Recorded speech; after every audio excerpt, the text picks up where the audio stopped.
नमस्कार, मनी 9 के weekend special show company नामा में आपका बहुत बहुत स्वागत है। मैं हूं संदीप ग्रोवर। कंपनी नामा में हम आपको बीते कारोबारी हफ्ते यानी सोमवार से शुक्रवार की कॉर्पोरेट और स्टार्टअप जगत की बड़ी खबरों के बारे में बताते हैं। साथ ही ऐसी खबरों पर भी फोकस करते हैं जिनमें कोई ना कोई विवाद जुड़ा हुआ है, हमारे खास सेगमेंट ऑन द रडार के जरिए।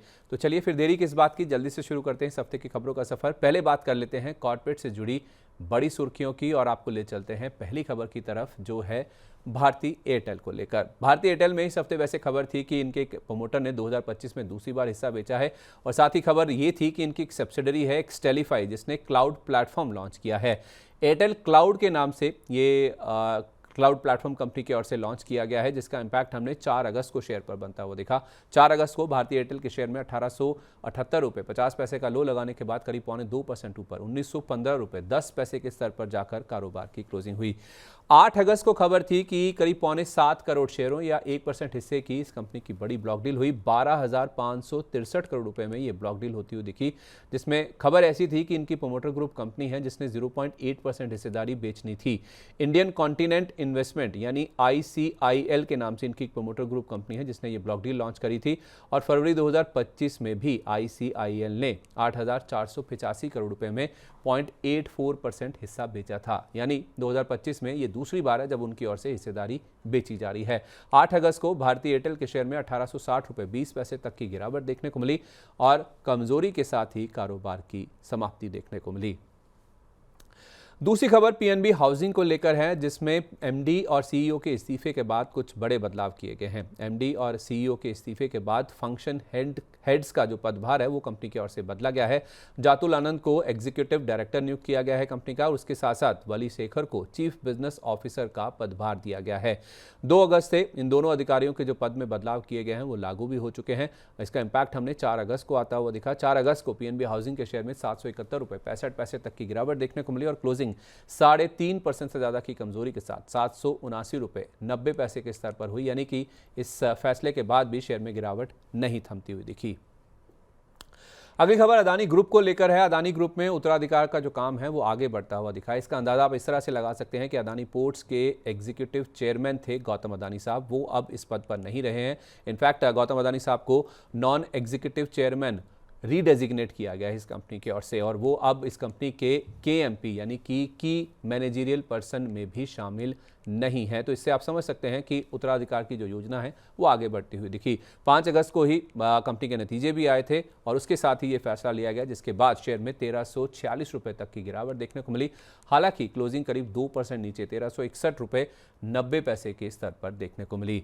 7 अगस्त को खबर आई कि एक FII यानी कि विदेशी निवेशक ने अदानी एनर्जी के करीब 2.25 करोड़ शेयर बेचे हैं। बल्क डील के जरिए ये शेयर बेचे गए हैं 1737 करोड़ रुपए की रकम में, और ये करीब 2.25% के आसपास की हिस्सेदारी बैठती है। इन्वेस्टकॉम होल्डिंग RSC फंड के नाम से ये FII है जिन्होंने ये हिस्सा बेचा है, और 790 रुपये के भाव पर ये शेयर बेचे गए हैं। जून में इस FII के पास इस कंपनी की 2.7% हिस्सेदारी थी, जो अब घटकर 1% के भी नीचे आती हुई दिखी। 8 अगस्त को अदानी एनर्जी का शेयर 806 रुपये 35 पैसे तक उछल गया था, लेकिन क्लोजिंग ऊपरी स्तरों से दबाव के साथ देखने को मिली। 8 अगस्त को खबर यह भी थी कि अदानी ग्रीन ने खावड़ा गुजरात में 50 मेगावाट की अतिरिक्त क्षमता जोड़ी है। सब्सिडरी ने इससे 50 मेगावाट की जो हाइब्रिड प्रोजेक्ट है उसको शुरू किया है, जिसके बाद इस कंपनी की जो कुल ऑपरेशनल क्षमता है वो बढ़कर 15,865.5 मेगावाट पर पहुंचती हुई दिखी है। इनफैक्ट खावड़ा में देखें तो इस कंपनी की यानी कि अदानी ग्रीन की 30,000 मेगावाट क्षमता जोड़ने की योजना है। इस खबर के बाद 8 अगस्त को अदानी ग्रीन के शेयर ने खुलते ही 946 रुपये 65 पैसे का हाई छुआ, लेकिन बाद में मुनाफा वसूली हावी हो गई और दिन के उच्चतम स्तर से अच्छी खासी गिरावट लेकर स्टॉक बंद होता हुआ दिखा। गॉडफ्रे फिलिप्स के शेयरधारकों को बोनस की सौगात मिलती हुई दिखेगी। पहली तिमाही के नतीजों के साथ बोनस की जो घोषणा है वो की गई है। 2:1 के बोनस को बोर्ड की ओर से मंजूरी दी गई है, यानी कि हर एक शेयर के बदले में आपको 2 बोनस शेयर मिलते हुए नजर आएंगे।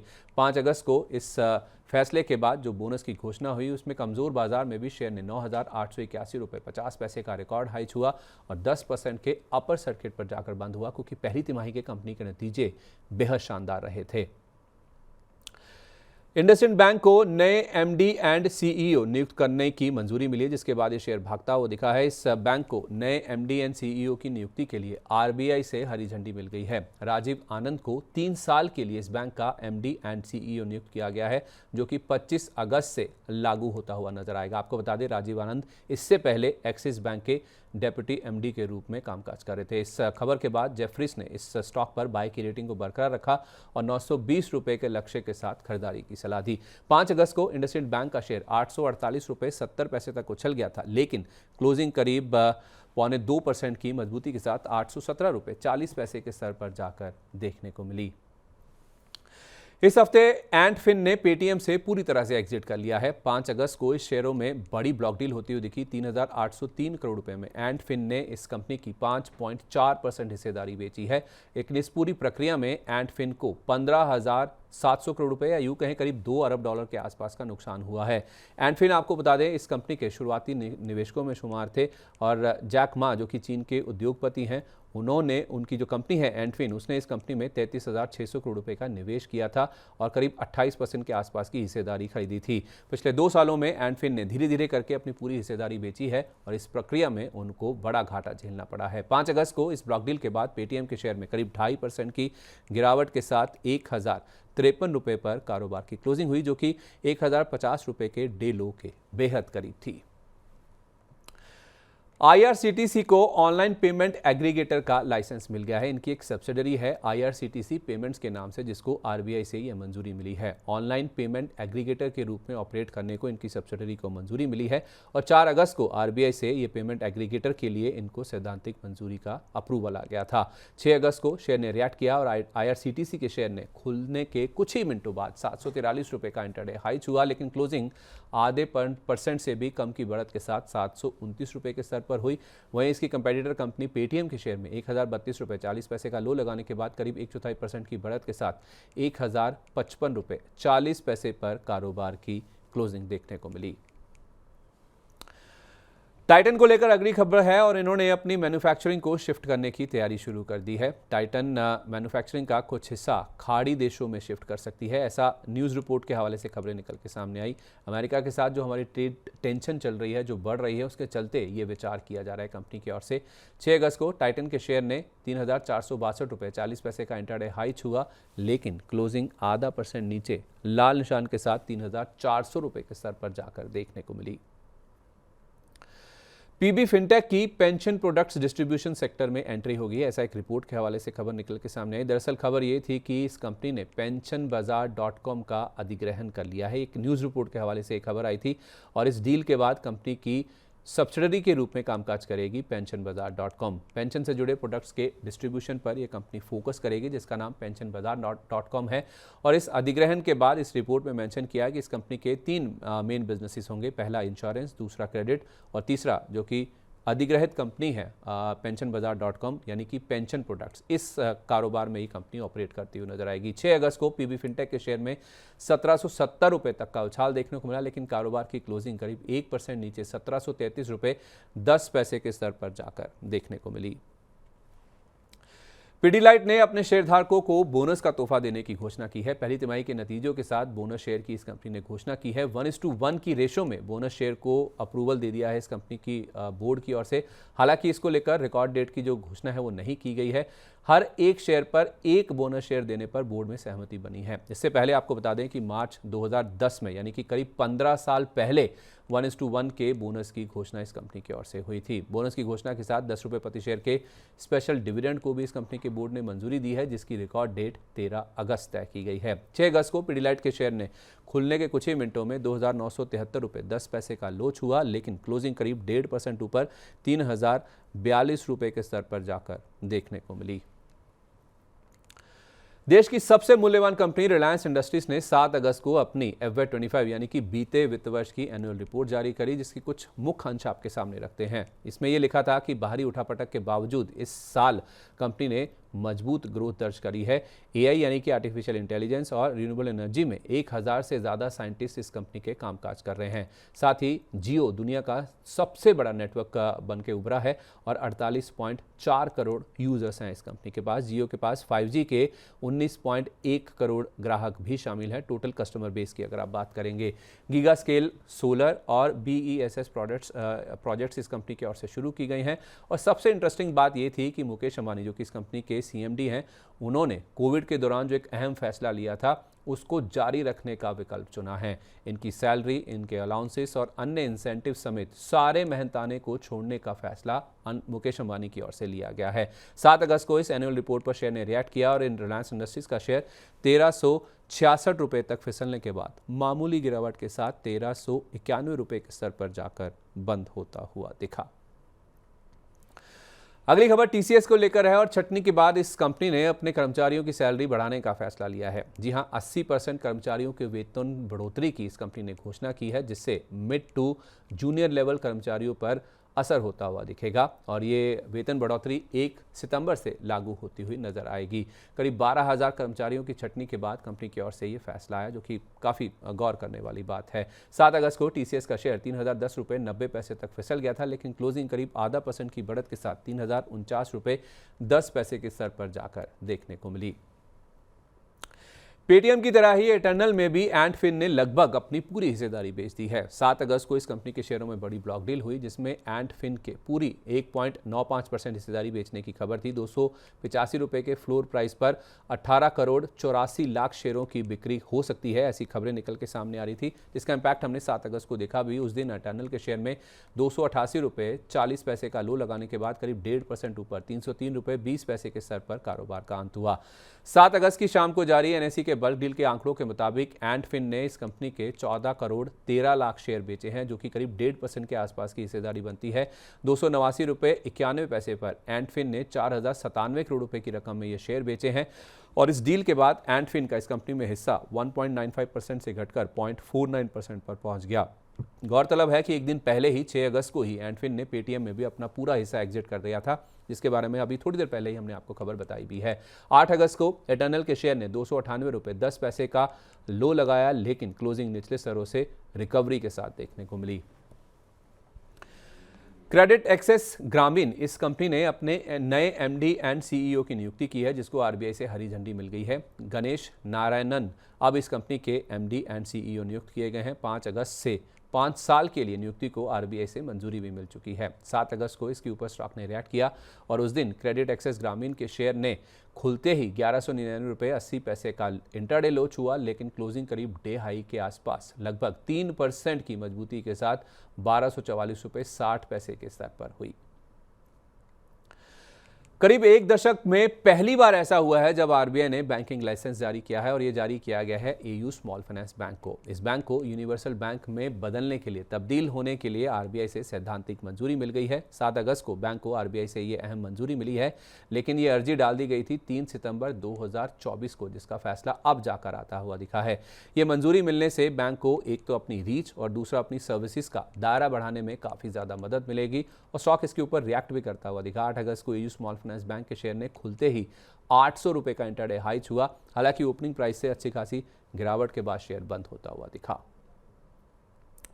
टाटा ग्रुप के स्टॉक इस हफ्ते फोकस में थे और वजह थी टाटा कैपिटल का IPO, जिसकी प्रक्रिया ने रफ्तार पकड़ ली है। दरअसल टाटा कैपिटल ने IPO के लिए सेबी के पास अपडेटेड DRHP दाखिल कर दिया है। इस IPO के जरिए कंपनी 17,000 करोड़ रुपए से ज्यादा की रकम जुटा सकती है।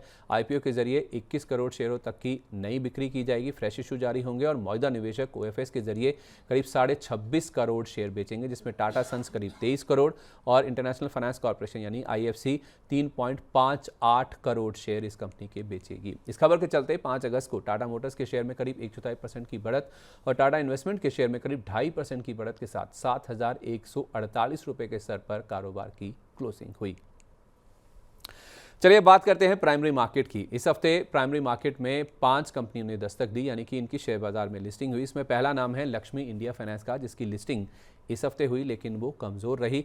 NSE पर इस कंपनी का शेयर 137 रुपये 52 पैसे के दाम पर लिस्ट हुआ, यानी कि इशू प्राइस से 13% डिस्काउंट पर यह स्टॉक लिस्ट हुआ। इशू प्राइस था 158 रुपये का। इशू को खास रिस्पांस भी नहीं मिला था, 2 गुना से कम सब्सक्राइब हुआ था, जिसके जरिए इस कंपनी ने 254 करोड़ रुपए की रकम जुटाई है।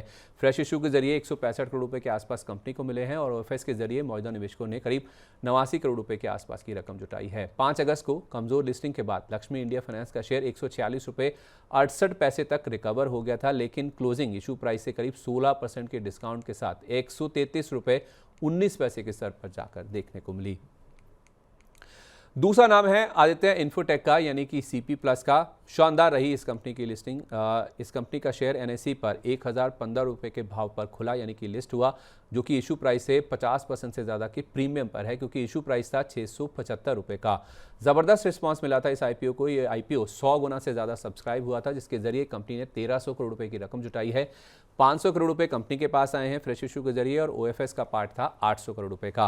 5 अगस्त को लिस्टिंग के बाद आदित्य इन्फोटेक का शेयर 1104 रुपए तक उछल गया था और क्लोजिंग इशू प्राइस से करीब 61% के प्रीमियम के साथ 1085 रुपए के स्तर पर जाकर देखने को मिली। तीसरा नाम है NSDL का। इसकी लिस्टिंग भी अच्छी रही। BSE पर यह शेयर लिस्ट हुआ, NSE पर तो नहीं। 880 रुपये के दाम पर इसकी लिस्टिंग हुई और इशू प्राइस से 10% के प्रीमियम पर लिस्टिंग हुई, क्योंकि इशू प्राइस था 800 रुपये प्रति शेयर का। यह IPO 41 गुना के आसपास सब्सक्राइब हुआ था। IPO से इस कंपनी ने 4011 करोड़ रुपये की रकम जुटाई है। फ्रेश इशू का पार्ट तो नहीं था, केवल OFS में मौजूदा निवेशकों ने 5 करोड़ शेयरों के आसपास की बिकवाली की है। 6 अगस्त को लिस्टिंग के बाद NSDL के शेयर 943 रुपये 85 पैसे का इंट्राडे हाई छुआ शेयर ने और क्लोजिंग इशू प्राइस से 17% के प्रीमियम के साथ 936 रुपये के स्तर पर जाकर देखने को मिली। और इनफैक्ट 7 अगस्त को भी खरीदारी का रुझान जारी रहा। 7 अगस्त को NSDL के शेयर में 20% का अपर सर्किट लग गया और शेयर 1123 रुपये 20 पैसे के स्तर पर जाकर बंद होता हुआ दिखा और इनफैक्ट शुक्रवार को भी खरीदारी का एक्शन जारी था। पांचवा नाम है श्री लोटस डेवलपर्स का। इसकी भी लिस्टिंग अच्छी रही। NSE पर यह शेयर 178 रुपये प्रति शेयर के दाम पर जाकर लिस्ट हुआ, यानी कि इशू प्राइस से करीब 19% प्रीमियम पर लिस्टिंग हुई। 150 रुपये का इशू प्राइस था, उसके ऊपर खुला, क्योंकि 69 गुना के आसपास ये सब्सक्राइब हुआ था। 792 करोड़ रुपए इस कंपनी ने जुटाए हैं। फ्रेश इशू के जरिए इस कंपनी ने 5.28 करोड़ शेयर बेचे हैं और OFS का इसमें कोई पार्ट नहीं था। 6 अगस्त को लिस्टिंग के बाद श्री लोटस डेवलपर के शेयर ने 192 रुपये 45 पैसे का इंट्राडे हाई छुआ और क्लोजिंग इशू प्राइस से 30% से ज्यादा के प्रीमियम के साथ 195 रुपये 80 पैसे के स्तर पर जाकर देखने को मिली। अगला नाम है MNB इंजीनियरिंग का। इसकी लिस्टिंग एकदम सपाट होती हुई दिखी। NSE पर यह शेयर 385 रुपये के दाम पर लिस्ट हुआ और इतना ही इसका इशू प्राइस था, यानी कि एकदम फ्लैट खुला। इशू हालांकि अच्छा भरा था, 36 गुना से ज़्यादा सब्सक्राइब हुआ था, जिसके जरिए इस कंपनी ने 650 करोड़ रुपए की रकम जुटाई है। 275 करोड़ रुपए फ्रेश इशू के जरिए कंपनी को मिले और OFS का 375 करोड़ रुपए का पार्ट था। 6 अगस्त को लिस्टिंग के बाद MNB इंजीनियरिंग के शेयर ने 418 रुपये 80 पैसे का इंट्राडे हाई छुआ और क्लोजिंग इशू प्राइस से करीब 5% के प्रीमियम के साथ 405 रुपये 25 पैसे के स्तर पर जाकर देखने को मिली।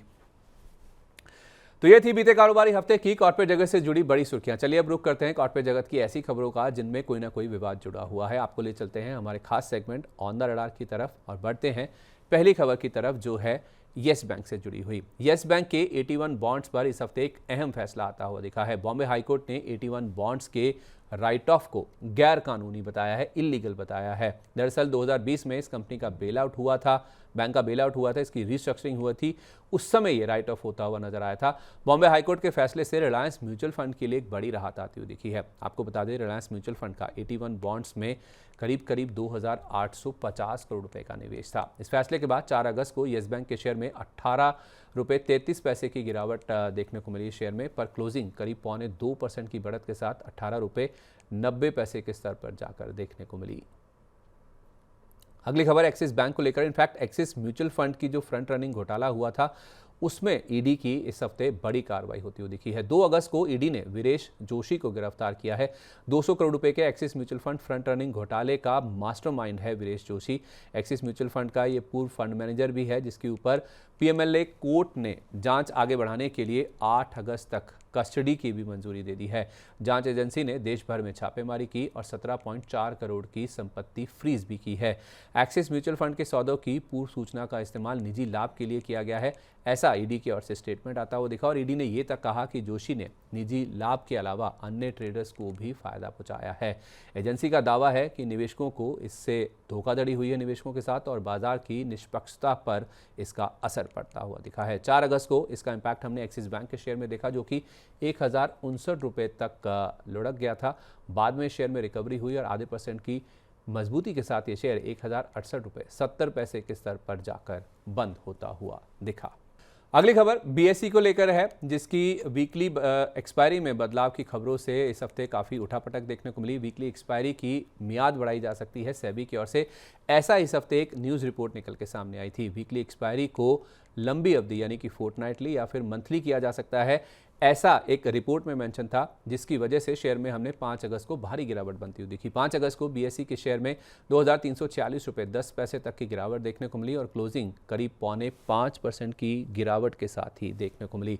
हालांकि 6 अगस्त को खबर आई कि सेबी चेयरमैन ने इसके ऊपर क्लैरिफिकेशन दे दिया है। उन्होंने कहा कि उनके बयान के बाद शेयर में अच्छी खासी रिकवरी देखने को मिली। उन्होंने कहा कि वीकली एक्सपायरी पर रोक की जो खबर आई है वो पूरी तरह से गलत है और एक मैनिपुलेशन आप कह सकते हैं, यानी कि सट्टेबाजी है। 6 अगस्त को बीएसई के शेयर ने इसके ऊपर रिएक्ट किया। 2282 रुपये का लो छुआ था शेयर ने, लेकिन क्लोजिंग करीब 1% की बढ़त के साथ 2388 रुपये के स्तर पर जाकर देखने को मिली। अनिल अंबानी ग्रुप की कंपनी रिलायंस इंफ्रा के लिए सुप्रीम कोर्ट से एक बड़ी राहत आती हुई दिखी है। दरअसल इस कंपनी की 2 सब्सिडरी कंपनियां हैं जिनको सुप्रीम कोर्ट से रिकवरी की मंजूरी मिली है। 1 अप्रैल 2024 से 4 साल के पीरियड के लिए 21,413 करोड़ रुपए की रिकवरी की मंजूरी मिली है। ये दोनों कंपनियां हैं BSES यमुना और BSES राजधानी पावर, जिनको ये मंजूरी मिलती हुई दिखी है। ये मामला 2014 का है, जब इन दोनों कंपनियों ने, पावर डिस्ट्रीब्यूशन कंपनियों ने सुप्रीम कोर्ट के सामने ये अर्जी दाखिल की थी और अब उसके ऊपर फैसला आया है जो कि इनके हक में आता हुआ दिखा है। 4 साल में रिकवरी की इनको मंजूरी मिली है। 8 अगस्त को रिलायंस इंफ्रा का शेयर 270 रुपये तक फिसल गया था, लेकिन क्लोजिंग दिन के निचले स्तरों से अच्छी खासी रिकवरी के साथ देखने को मिली है। तो कॉर्पोरेट जगत से जुड़ी इस हफ्ते की तमाम बड़ी खबरें हमने आपके सामने रख दी हैं। अब बढ़ते हैं हमारे अगले सेगमेंट की तरफ, जिसका नाम है स्टार्टअप अपडेट, और आपको ले चलते हैं पहली खबर की तरफ, जो है रैपिडो से जुड़ी हुई। रैपिडो से एग्जिट करने की तैयारी में है स्विगी। स्विगी ने अपना पूरा 12% हिस्सा बेचने की जो प्रक्रिया है उसको शुरू कर दिया है। ऐसा एक न्यूज़ रिपोर्ट के हवाले से इस हफ्ते खबर निकल के सामने आई थी।